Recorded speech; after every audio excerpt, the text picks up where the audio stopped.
Hello everyone, welcome to my channel. This is Shiv Shakti 1111। और sorry, मुझे बहुत दिन हो गया आप लोगों से बात करने में, लेकिन कभी कभी बीच में कुछ चीज़ें आ जाती हैं और आप बिज़ी हो जाते हो उन चीज़ों में, है कि नहीं है? तो होता है ऐसा, it is common, not a big deal. ठीक है। सो एक चीज़ तो मैं ज़रूर कहना चाहूँगी कि ज़िंदगी जो है ना, वो अनप्रडिक्टेबल है। हम इंश्योरेंस पॉलिसीज़ लेते हैं, हम फ्यूचर को प्लान करते हैं, हम अब दिन भर चिंता में रहते हैं कि मेरा भविष्य में क्या होगा, मेरा करियर क्या होगा, मेरा घर कैसे बनेगा, मेरे प्रॉपर्टी कैसे बनेंगे, मेरे बच्चे कैसे होंगे, मेरे बच्चे का फ्यूचर कैसा होगा। लेकिन पता है एक बात, ये जो बहुत छोटी उम्र है मेरी उम्र ज़्यादा नहीं है, ठीक है। I am just 23 years old, okay. लेकिन इस एज में मैंने बहुत कुछ देखा है, सीरियसली। महज 23 साल की उम्र में मैंने बहुत कुछ देखा है। और एक चीज़ तो मैं जान गई हूँ कि, और ख़ास करके 2020 ने और ये लॉकडाउन ने मुझे बहुत कुछ समझा दिया है कि फ्यूचर कभी भी हमारे हाथ में हो ही नहीं सकता है। फ्यूचर तो कुछ भी हो सकता है, फ्यूचर कुछ भी हो सकता है, फ्यूचर हमारे हाथ में नहीं होता है। हम फ्यूचर को कभी भी डिसाइड नहीं कर सकते हैं। एक बात हमेशा याद रखिएगा कि जो समय बीत गया है ना, आप नाक रगड़ लो, आप पैर पटक लो, लेकिन वो समय अब कभी वापस नहीं आएगा। अब चाह कर भी पास्ट को दोबारा लाइफ में नहीं ला सकते हो। आप पास्ट को रिपीट नहीं कर सकते हो। एक बार पास्ट हो गया, वो चला गया, वो वापस नहीं आएगा। तो उसके लिए रिग्रेट करना, उसके बारे में सोचते रहना, गिल्ट करने से क्या फ़ायदा है? कुछ हाथ लगेगा आपके? कुछ भी नहीं लगेगा। फ्यूचर, भविष्य के बारे में सोच रहे हो, चिंतित हो, डरते हो, अबे बेवकूफ़, भविष्य तो कुछ भी हो सकता है। भविष्य हमारे हाथ में नहीं है। मैंने भी तो इस बार बहुत कुछ सोचा था कि अरे मेरा कॉलेज हो जाएगा, मैं कॉलेज जाने लगूंगी, बहुत कुछ सोचा था। लेकिन हुआ क्या? लॉकडाउन। ना कोई एंट्रेंस एग्ज़ाम्स हो रहे हैं, ना कहीं कॉलेज वगैरह खुल रहे हैं, है कि नहीं है? तो भविष्य कुछ भी हो सकता है, भविष्य हम नहीं जानते हैं, भविष्य कुछ भी हो सकता है। हम कितना भी प्लान कर ले, भविष्य कुछ भी हो सकता है, वो हमारी मर्ज़ी से नहीं चलता है। तो एक ही चीज़ है ना जो हमारी मर्ज़ी से चलता है, वो है प्रेजेंट मोमेंट। ये जो प्रेजेंट वाला जो समय है ना, वो हमारे हाथ में होता है। इसे वेस्ट नहीं करें, ये हमारे कंट्रोल में है, इसे हम जैसे चाहें वैसे जी सकते हैं। हमेशा प्रेजेंट में रहे और इन्जॉय करें लाइफ को। ये चीज़ मैंने बहुत डिस्कवर किया है, ठीक है। और मैं आप लोगों को भी कहती हूँ कि इसको फॉलो कीजिए, ठीक है। क्योंकि मेरे लाइफ में बहुत बहुत बहुत बड़े बड़े चेंजेस आई हैं ये 2020 और ये लॉकडाउन ने। पता नहीं, शायद लॉकडाउन हुआ ही इसलिए था कि लोगों की स्पिरिचुअल और ज़्यादा ग्रोथ हो। मेरी भी हुई है बहुत ज़्यादा। सो आई एम वेरी हैप्पी। चलिए अब आगे बात करते हैं, मुद्दे पे आते हैं। तो ओके, स्पिरिचुअल अवेकनिंग, ठीक है। आज हम बात करेंगे थोड़ा सा, मैं आपको समझाना चाहती हूँ कुंडलिनी के बारे में, जो मैं समझती हूँ और जो मुझे मेरी जर्नी ने सिखाया है, समझाया है। सो ये जो देखिए, स्पिरिचुअल अवेकनिंग जो है, इसी को हम लोग हिंदी में ना कुंडलिनी जागरण जागरण कहते हैं, या कुंडलिनी का जाग जाना कहते हैं, ठीक है। अब ये कुंडलिनी क्या है? तो एक कुंडलिनी जो है वो एक शक्ति है, वो एक एनर्जी है जो कि हमारे जो स्पाइन होता है ना, उसके बेस पर रहती है। और जब किसी का भी स्पिरिचुअल अवेकनिंग होता है ना, कुंडलिनी मतलब जब भी किसी को सोल शॉक लगता है, जब भी किसी के आत्मा को सदमा लगता है ना, तो होता क्या है कि उसका वही जो बैठा हुआ एनर्जी रहता है, वो अचानक से ऊपर की ओर उठने लगता है।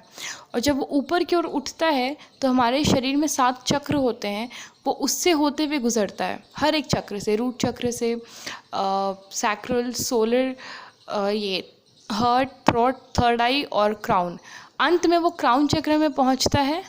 और ये जो कुंडलिनी का अपने जगह से उठकर क्राउन चक्र तक पहुंचने की जो जर्नी है ना, जो यात्रा है, उसी को हम कहते हैं कुंडलिनी अवेकनिंग, स्पिरिचुअल अवेकनिंग। जिसके लिए हम हर जगह ये जो हम लोग वीडियोस देख रहे हैं, ये सब देख रहे हैं, ये इसी को हम लोग कहते हैं, ठीक है। और जहाँ तक मुझे पता है, जो मेरा रिसर्च मैं आपको बताती हूँ, कि मेरा ऐसा मानना है कि हर किसी का कुंडलिनी जागृत नहीं होता, हर किसी का स्पिरिचुअल अवेकनिंग नहीं होता है। स्पिरिचुअल अवेकनिंग कुछ गिने चुने लोगों का ही होता है, ठीक है। भगवान उन्हीं लोगों को कुंडलिनी स्पिरिचुअल अवेकनिंग करवाते हैं जो लोगों में कहीं ना कहीं दुनिया में चेंज लाने की कैपेसिटी रहती है। छोटा ही सही, लेकिन दुनिया में बदलाव लाने की कैपेसिटी रहती है। ठीक है, भगवान उन्हीं लोगों को सेलेक्ट करते हैं और उनकी स्पिरिचुअल अवेकनिंग करवाते हैं। ठीक है, होता क्या है ना, जो मैं आपको समझाती हूँ, ऐसे बहुत सारे लोग, देखिए ये ज़रूरी नहीं है कि अगर आपके कि स्पिरिचुअल अवेकनिंग सिर्फ और सिर्फ ट्विन फ्लेम्स के ही कारण हो सकता है कि आपके लाइफ में आपका ट्विन आएगा तभी स्पिरिचुअल अवेकनिंग होगी। इस बात की मैं गारंटी दूंगी कि अगर आप एक ट्विन फ्लेम हो तब आपकी जो स्पिरिचुअल अवेकनिंग है वो आपके ट्विन के ही कारण हो सकती है। पर जो लोग ट्विन फ्लेम जर्नी पर नहीं है उनकी भी स्पिरिचुअल अवेकनिंग होती है। जैसे कि कंगना रनौत, ठीक है, वो किसी रिलेशन में नहीं है, वो सिंगल है, बट उनकी स्पिरिचुअल अवेकनिंग हुई है। ठीक है, वो जब से लॉकडाउन हुआ है वो अपने घर वापस चली गई हैं, उत्तराखंड में शायद उनका घर है, मुझे नहीं पता। तो वहाँ पे वो बैठकर वीडियोस बनाती हैं। उनके वीडियोस वो स्पिरिचुअलिटी के ऊपर बनाती हैं, वो ब्रह्मचर्य के ऊपर बनाती हैं, बहुत सारी चीज़ बताती हैं कैसे उनका स्पिरिचुअल अवेकनिंग हुआ। तो उनकी भी स्पिरिचुअल अवेकनिंग हुई जबकि वो कोई ट्विन फ्लेम रिलेशन में नहीं है। एक आपको याद होगा, मैंने अभी रिसेंट रिसर्च किया है एक इंसान पर, शक्तिमान के एक्टर, आपको याद है कि मैं जब आप लोग छोटे थे तो शक्तिमान, ठीक है, शक्तिमान एक सीरियल देता था जो कि बहुत फेमस था। उसके एक एक्टर हैं मुकेश खन्ना, जिनका यूट्यूब पे एक चैनल चलता है, कभी सर्च कीजिएगा, भीष्म इंटरनेशनल करके। ठीक है, उनका भी स्पिरिचुअल अवेकनिंग हुआ है। ठीक है, मैंने उन पर रिसर्च किया, उनकी चीज़ों को देखा। वो डायरेक्टर भी है ना, शक्तिमान को उन्होंने ही डायरेक्ट भी किया था। कभी शक्तिमान देखिएगा ना तो स्टार्टिंग में दूरदर्शन पे देता है, डायरेक्टर भी वही है, मुकेश खन्ना उनका नाम है शायद। तो उन्होंने ही शक्तिमान को बनाया भी है। सो उनको भी जब मैंने देखा, मतलब उन पर जब मैंने रिसर्च किया तो मुझे कहीं ना कहीं लगता है कि वो भी स्पिरिचुअली अवेकन्ड सोल हैं। हमारे नरेंद्र मोदी भी, जी हाँ, ऐसा मैं, देखिए मैं अभी पत्थर की लकीर वाली बातें नहीं कर रही हूँ, मैं आपको अपना रिसर्च बता रही हूँ। क्यों? क्योंकि नरेंद्र मोदी भी अपने, वो देखा होगा जिसमें वो डिस्कवरी चैनल में वो जो पागल है जो कुछ भी खा जाता है, क्या नाम है उसका, अरे जो कुछ भी खा जाता है, एक बार कौवा कंडा खा के बोल रहा है वाओ कितना टेस्टी है, क्या नाम है उसका, बेरी करके कुछ है, बियर ग्रिल्स, हाँ वो पागल, उसको मैं पागल ही कहती हूँ। वो कुछ भी खा लेता है, कुछ भी। एक बार तो खैर छोड़ दीजिए, क्या बताऊँ आप लोगों को। तो वो जो बियर ग्रिल्स है उसके साथ जो उसने शो किया था डिस्कवरी चैनल पर, उन्होंने अपनी लाइफ जर्नी को बताया था। वो भी अपने लाइफ के एक पॉइंट पर स्पिरिचुअल प्रैक्टिस कर चुके हैं। मुझे ऐसा लगता है कि नरेंद्र मोदी भी एक स्पिरिचुअली अवेकन्ड सोल है। आप देखते हैं उनको डर नहीं है, उनका रूट चक्र कितना भयानक स्ट्रॉन्ग है। अब पूछिएगा कैसे। नरेंद्र मोदी कितना बड़ा बड़ा चैलेंज उठा लेते हैं बिना डरे, बिना, मतलब उनको किसी से डर ही नहीं लगता, एकदम बेबाक है। कोई भी डिसीजन ले लेते हैं कि चलो एयर स्ट्राइक करते हैं, मतलब नोटबंदी करते हैं, उनको कोई डर नहीं है कि मुझे कोई मार देगा, मुझे कोई उड़ा देगा, मुझे कोई ये कर देगा। क्यों? क्योंकि उनका रूट चक्र बहुत ज़्यादा स्ट्रॉन्ग है।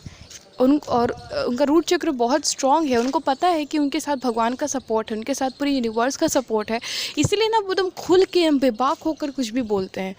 वही कंगना रनौत भी है, वो एकदम बेबाक होकर क्यों बोलती हैं। एक और चैनल है पायल रोहतगी मैम का, ठीक है, टीम पायल रोहतगी करके, वो भी एकदम बेबाक होकर बोलती हैं। उनको किसी से डर है, वो किसी को भी एकदम टारगेट कर देती हैं।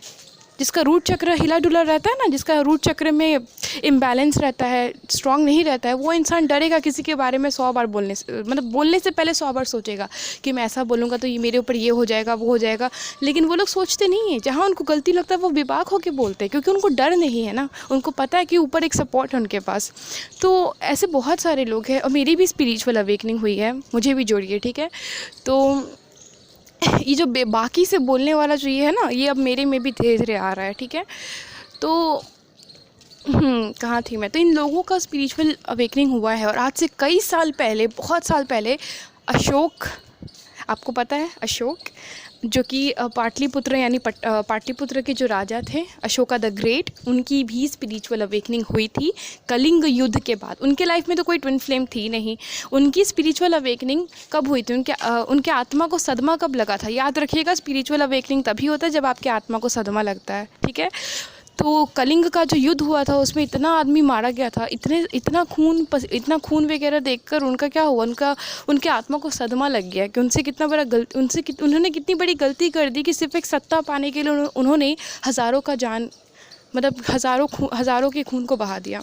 तो वो भी स्पिरिचुअल पाथ पे फिर चले गए थे, उनकी भी स्पिरिचुअल अवेकनिंग हुई थी। और महात्मा गांधी तो खैर मैं आपको 100% गारंटी के साथ कह सकती हूँ कि Mahatma Gandhi spiritually awakened soul थी, ठीक है। ये तो मैं आपको एकदम फुल ऑन गारंटी के साथ कह सकती हूँ, उन पे तो मेरा अच्छा खासा रिसर्च किया हुआ है। तो ये तो चलिए इतने सारे लोगों का मैंने आपको नाम बता दिया। देखिए, जिनके जो ट्विन फ्लेम जर्नी पे होते हैं ना, उनको अवेकन उनका ट्विन ही कर सकता है। क्यों? क्योंकि मैं अपना आपको बताती हूँ कि मैं एक ट्विन फ्लेम हूँ, ठीक है। सो मैं मतलब कैसे आपको समझाओ, बस इतना समझ लीजिए कि जो ट्विन फ्लेम होते हैं उनकी स्पिरिचुअल अवेकनिंग उनके ट्विन के ही थ्रू हो सकती है। लेकिन जो ट्विन फ्लेम जर्नी पर नहीं है, उनकी स्पिरिचुअल अवेकनिंग के लिए भगवान अलग अलग तरीका ढूंढते हैं। मतलब अलग अलग तरीका, अलग अलग या तो उनके लाइफ, मतलब इतना याद रखिएगा कि स्पिरिचुअल अवेकनिंग करवाने के लिए आत्मा को सदमा लगना ज़रूरी है और सोल शॉक लगना ज़रूरी है, जिसको हम लोग कहते हैं सोल शॉक, ठीक है। तो हमें हमारा सोल शॉक ट्विन फ्लेम देता है, और वही जो लोग नहीं है ट्विन फ्लेम जर्नी में, उन्हें किसी और मीडियम के थ्रू मिलता है। सो आज मैंने सोचा कि चलो आप लोगों को कुंडलिनी के बारे में बता दिया जाए। मुझे भी नहीं पता था, ठीक है। मैं तो आपको बताती हूँ कि जब इस जर्नी में मैं शुरू में आई थी और यूट्यूब पे मुझे धीरे धीरे पता चलने लगा कि ये है वो है, ये है वो है, ये जो कुंडलिनी, मतलब मुझे कुछ समझ में नहीं आता था। मुझे लगता था कि जो कुंडलिनी होता है जिसमें हम जिसको दिखाकर हम लोगों की शादी की जाती है, मुझे वो लगता था। मुझे बिल्कुल नहीं आइडिया था। और जब चक्रास की बातें की जाती थी तो मुझे लगता था कि ये क्या चक्र ये लोग कर रहा है, ये चक्र क्या होता है, ये रूट चक्र, ये सब क्या है। लेकिन धीरे धीरे एक चीज़ तो मैं हमेशा कहूँगी कि मेडिटेशन जो साधना जिसे हम हिंदी में कहते हैं, मेडिटेशन ने मेरी ज़िंदगी को बदला है, ठीक है। मतलब मेडिटेशन ने मेरे लाइफ को बदला है, ठीक है। मुझे बहुत स्ट्रॉन्ग बनाया है, मुझे बहुत बेबाक बनाया है, मुझे एक बहुत ही best version of myself बनाया है। मेडिटेशन सब कुछ है, सब कुछ है, इट इज़ एवरीथिंग, ठीक है। सीरियसली अपने एक्सपीरियंस से मैं आपको ज़रूर बता सकती हूँ। तो हाँ, मैं कहाँ थी, ज़्यादा लंबा इस वीडियो को नहीं बनाऊंगी, थोड़ा सा और बना के मैं बंद कर दूँगी इस वीडियो को, ठीक है। सो हाँ, तो देखिए, अब मैं आपको कुछ समझाती हूँ एज़ पर माई रिसर्च। मैं आपको जो भी बता रही हूँ, मैं अपने जीवन से, अपने यात्रा से उठा कर आपको बता रही हूँ कि होता क्या है ना कि देखिए, हमारा जो रूट चक्र है, ठीक है, जो कि हमारा सबसे लोअर चक्र होता है। और इससे मैं मानती हूँ कि अगर आपको धरती पे ज़िंदा रहना है, अगर आपको अर्थ पे अपनी ज़िंदगी बितानी है, तो अगर आपका रूट, मतलब अगर आपको कुछ स्ट्रॉन्ग करना है तो आप अपना रूट चक्र को ही सबसे ज़्यादा स्ट्रॉन्ग बनाइए, ठीक है। अगर आपको अर्थ पे अपने लाइफ को अच्छे से चलाना है, यहाँ सुकून से रहना है, तो आपको अपने रूट चक्र को स्ट्रॉन्ग करना होगा। जैसे कि मैं समझाती हूँ कि अगर किसी को, जैसे कि कैसे मैं आपको समझाऊँ, हर चीज़ मैं आपको अभी नहीं बता सकती हूँ, बताऊँगी लेकिन बाद में बताऊँगी। कि मान लिया कोई बहुत ज़्यादा डरता है, कोई अपने भविष्य के लिए बहुत ज़्यादा चिंता करता है, कोई कुछ बोलने से पहले 100 बार सोचता है, कोई हमेशा एंग्जाइटी में रहता है, कोई मतलब ये जो कमियां होती हैं ना, ये रूट चक्र से जुड़ी हुई होती है, ठीक है। और भी मैंने बहुत कुछ सीखा है, मैं आपको बताऊंगी बाद में, ठीक है। अभी मैं जल्दी में हूँ, लेकिन मैंने बहुत दिन से वीडियो नहीं बनाया, इसलिए मैं बना रही हूँ। सो जो कुंडलिनी शक्ति है वो हमारे 7 चक्र से गुजरती है, और सभी चक्रों से होते हुए ऊपर की ओर उठती है, हमारे क्राउन चक्र से मिलती है, ठीक है। ये जो कुंडलिनी शक्ति है ना, इसे कहा जाता है शक्ति, शिव शक्ति, ठीक है। आपको पता है शिव शक्ति, अर्धनारीश्वर, उसमें से जो कुंडलिनी है ना, जो कुंडलिनी एनर्जी है, उसे शक्ति माना जाता है। और क्राउन चक्र को शायद शिव माना जाता है, ठीक है। क्राउन चक्र को शिव माना जाता है, और जो कुंडलिनी शक्ति वो शक्ति हो गई। और ये जो शक्ति का ऊपर उठकर शिव से जो मिलन है, जो कुंडलिनी शक्ति ऊपर उठ के जो क्राउन चक्र से मिलती है, इसी को हम लोग शिव शक्ति का मिलन कहते हैं। क्योंकि शक्ति तो वो कुंडलिनी शक्ति हो गई और शिव तो हो गए वो क्राउन चक्र, और इन्हीं दोनों के मिलन को हम लोग स्पिरिचुअल अवेकनिंग की जर्नी भी कह सकते हैं। एक तरह से हम लोग स्पिरिचुअल अवेकनिंग को ऐसे भी डिफ़ाइन कर सकते हैं, ठीक है। और हाँ, एक बात तो मैं ज़रूर कहूँगी कि जब ये एनर्जी जो है, कुंडलिनी एनर्जी, जब आपके 7 चक्र से गुजरती है ना, होता क्या है ना कि आपके, मतलब आप ओवर एक्टिव हो जाते हो। मतलब अगर आपको पहले सिर्फ डर लगता था, अब आपको ज़रूरत से ज़्यादा डर लगेगा। पहले आप सिर्फ घबराते थे, अब आप ज़रूरत से ज़्यादा घबराने लगोगे। पहले आपको सिर्फ जलन होता था, लेकिन अब आपको ज़रूरत से ज़्यादा जलन होने लगेगा। पहले आप सिर्फ प्यार करते थे, लेकिन अब आप ज़रूरत से एक्सेसिव प्यार करने लगोगे। पहले आपको सिर्फ दया आती थी, बट अब आपको ज़रूरत से ज़्यादा दया आएगी। पहले आप सिर्फ चिढ़ते थे, बट आप ज़रूरत से ज़्यादा चिढ़ोगे। पहले आपको सिर्फ गुस्सा आता था, लेकिन अब आप ज़रूरत से भी ज़्यादा गुस्सा करने लगोगे। आ रहा है आपको कुछ समझ में? मतलब आपकी जितने भी इमोशंस हैं, आपकी जितनी भी भावनाएं हैं, जितनी भी भावनाएं, अच्छे बुरे, ख़राब, नेगेटिव, पॉजिटिव, वो सभी की सभी भावनाएं जो है वो चरम सीमा पे चली जाएंगी। मतलब कुछ भी नॉर्मल नहीं रहेगा। आपके एक एक भावनाएं ज़रूरत से ज़्यादा बढ़ जाएंगी, ज़रूरत से ज़्यादा बढ़ जाएंगी। मेरे साथ भी यही हुआ। जब मेरी स्पिरिचुअल अवेकनिंग हुई तो मेरे साथ यही होता था और मुझे कुछ समझ में नहीं आता था। और मैं सिर्फ 20 साल की थी, तो मुझे ऐसा लगता था कि शायद मैं इस एज में, मतलब मेरा ये नया एज है, मैं बड़ी हो गई, तो हो सकता है शायद इस कारण से मैं एडजस्ट नहीं कर पा रही हूँ, इस कारण से शायद मेरा हार्मोन्स मुझे सपोर्ट नहीं कर रहा हो। लेकिन बात ये नहीं था। मेरे साथ तो बहुत लोग 20 के हुए थे, बट उनके साथ तो ऐसा नहीं हुआ। मेरे साथ क्यों हुआ? क्योंकि मेरी कहानी अलग थी। ठीक है। और आपको करना क्या रहता है? आपके अंदर जो ये भावनाओं का जो एक तूफ़ान आया हुआ रहता है, जो एक लहर, एक बाढ़ आया हुआ रहता है, आपको उन सबको धीरे धीरे करके शांत करना रहता है। आपको अपने एक एक भावनाओं को शांत करना रहता है, एक एक भावनाओं को संभालना रहता है, उसको गलत यूज़ होने से बचाना रहता है, उसे सही यूज़ करना रहता है। आपको अपने एक एक चक्र को साफ़ करना रहता है और संतुलित करना रहता है। तो यही है आपकी कुंडलिनी शक्ति, जो भी मैंने बताया। अब मैं अगला वीडियो बनाऊंगी और उसमें हम लोग बात करेंगे। Take care, till then stay happy, stay blessed. हमेशा खुश रहिए, ऑलवेज़ हैप्पी रहिए, क्योंकि यूनिवर्स हर वक्त हमारे साथ है। हमें डरने की कोई ज़रूरत नहीं है। ठीक है, टेक केयर।